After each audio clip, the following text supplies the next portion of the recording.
Друзья, всем привет! Я продолжаю на своем канале обозревать кастомные прошивки для смартфонов Xiaomi, Redmi и Poco. Сегодня говорим о такой известной сборке под названием CR Droid, ну или же как его на форумах называют сыр.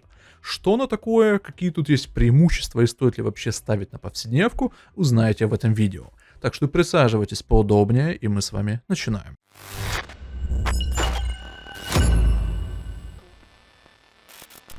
Сегодня у нас испытуемым выступает Poco F7. Почему именно он? Да потому что на его, скажем так, примере можно попробовать очень большое количество разных кастомов, что, конечно, есть очень прикольно.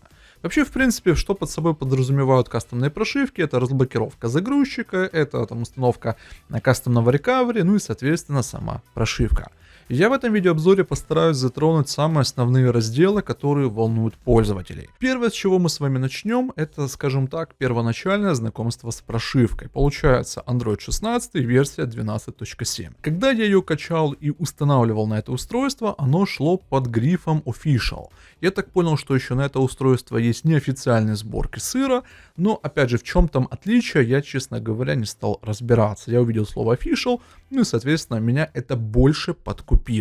Конечно, как я сказал, это 16-й Android, тут всевозможные актуальные на тот момент патчи и прочее, что, конечно, позволяет смартфону работать весьма неплохо при различных, назовем это так, сценариях использования. Вы сейчас можете заметить, что у меня симка не установлена, хотя до этого симка стояла, и я пробовал в некоторых сценариях смотреть, как себя будет вести модуль связи. И могу отметить, что при таких трэшовых напрягах на сим-карту она не отваливалась, что свидетельствует о том, что прошивка модуля связи тут вполне адекватная. Это было у нас с вами такое первоначальное знакомство о прошивке. Теперь мы с вами идем дальше. Вот вы все установили. И что вообще под собой эта прошивка будет подразумевать? Вообще какие фишки? Потому что рассказывать вам о разделах, которые присутствуют в чистом Android, ну или же в AOSP, я не вижу смысла, потому что ставя любую чистую прошивку, ну я имею в виду не оболочку, то вы здесь получите там все те же самые уведомления, которые есть в абсолютно любом чистом кастоме. Вы получите экран, но опять же есть в прошивках и свои некоторые дополнения. Когда вы установили прошивку, заходите сразу в настройки, что вас первое будет интересовать. Какие фишки определенной сборки. Ну и вот в CR Droid здесь вынесены отдельные настройки и, наверное, я скажу так, отдельным разделом все это выглядит. Получается, если вы любите очень большое там количество кастомизации, вы можете здесь настроить абсолютно все. Начиная от строки состояния и заканчивая, получается, аж там звучанием и прочим. Что тут вы можете в строке состояния из интересного найти? Абсолютно все то, чего нет, соответственно, в HyperOS. Это гибкие настройки положения часов, значков в строке состояния, часы и дат, стандарта Wi-Fi. То есть, если вы хотите видеть, какой стандарт Wi-Fi, там 5 или 6, вы активируете вот этот ползунок, и, соответственно, рядом с индикацией Wi-Fi у вас эта циферка появится. Если вы не хотите наблюдать, допустим, индикацию использования камеры и микрофона, это все без всяких проблем отключается. Кстати говоря, замечаю очень часто жалобы на HyperOS, ну еще в MIUI также это было, людям не нравилась эта зеленая точечка, либо здесь она была, либо вот здесь.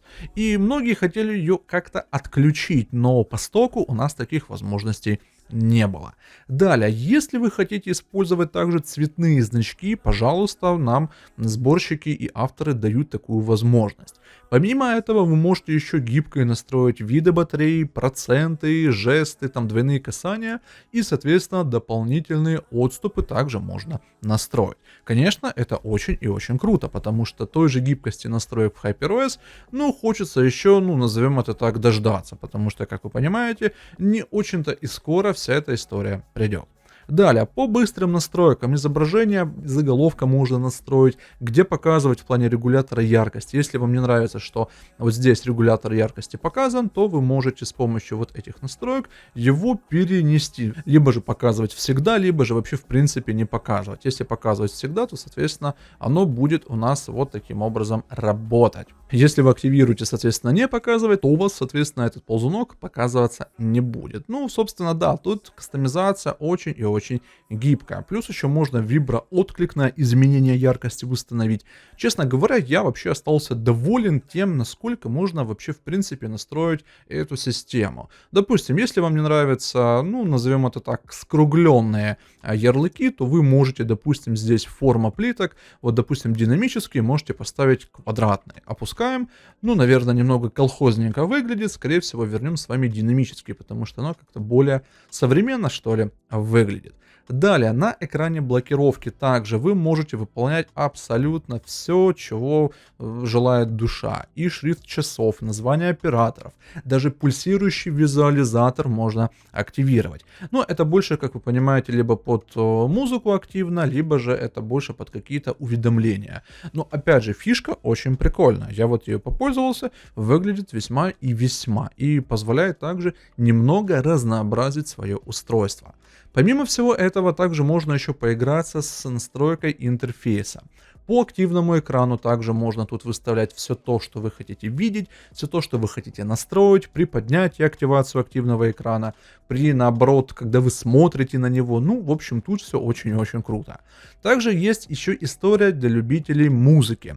Получается, вообще, в принципе, эта прошивка, как я понял, больше как-то, что ли, под музыкальные возможности заточена, потому что очень часто вот именно про музыкальное сопровождение тут встречается информация. Вот, допустим, смена музыкального произведения, и также на активном экране оно будет отображаться. Даже если взять рабочий стол, сейчас давайте мы с вами на него выйдем, тут есть отдельный такой плеер, есть отдельное музыкальное приложение, которое тут также позволяет очень гибко настроиться, с эквалайзером поиграться, и как-то, знаете, очень даже неплохо таки это все реализовано. Хотя, опять же, в моем понимании, прошивка она больше такая универсальная для всех, а здесь почему-то, опять же, сделан уклон на музыку. Больная история всех пользователей HyperOS и MIUI — это уведомления. Да, ни для кого не секрет, что уведомления оставляют желать лучшего.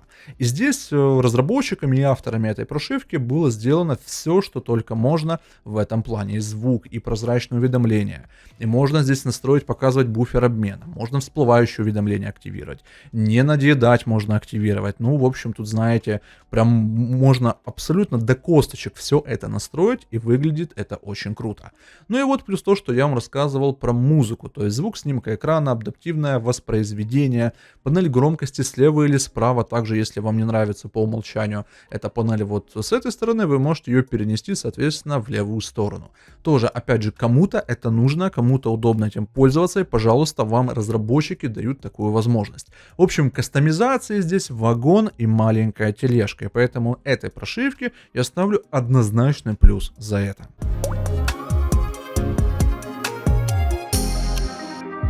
Кастомизация — это, конечно, прекрасно, но что там по оптимизации? Потому что, казалось бы, любая кастомная прошивка, она должна только улучшать смартфон Xiaomi. Ну или же там Redmi или Poco.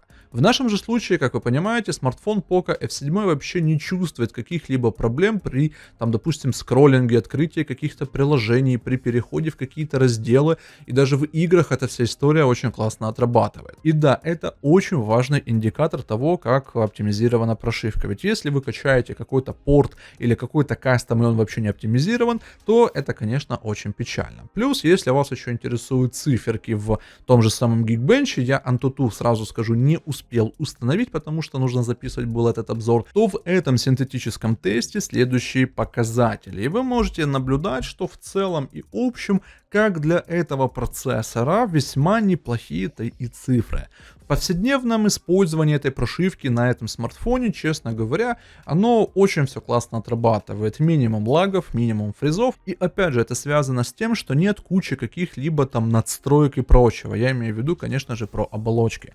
Потому что оболочки, в принципе, нагружены многим мусором. Опять же, это зависит от бренда, зависит от каких-нибудь региональных особенностей. Этот же софт, он реально позволяет пользоваться и кайфовать своим устройством.